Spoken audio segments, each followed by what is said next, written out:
सोलापूरच्या नवनिर्वाचित खासदार प्रणितीताई शिंदे यांनी सर्व सोलापुरातल्या नाले सफाई संदर्भाच्या महत्त्वपूर्ण उपाययोजना करण्यासंदर्भात त्यांनी महापालिकेला सूचना केल्या असून अनेक ठिकाणी त्यांनी भेटी देऊन पाहणी केली।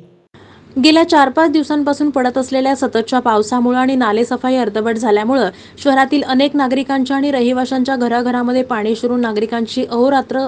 बेहाल होत असल्यानं याची गांभीर्यानं दखल घेऊन खासदार प्रणिती शिंदे यांनी शहरातील मोदी नाले, पटवर्धन साळ, कारंबा नाला, कुंभारवेस नाला या ठिकाणी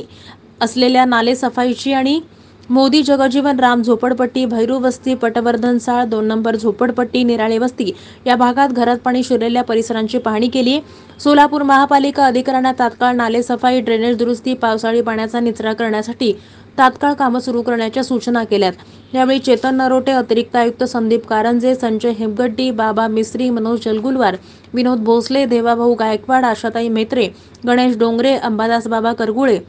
बाबूराव मेत्रे, सुभाष वाघमारे, राजू नीलकंठी, यासिन शेख, राजू देवटे, समीर शेख यांच्यासह सोलापूर महापालिकेचे अधिकारी उपस्थित होते।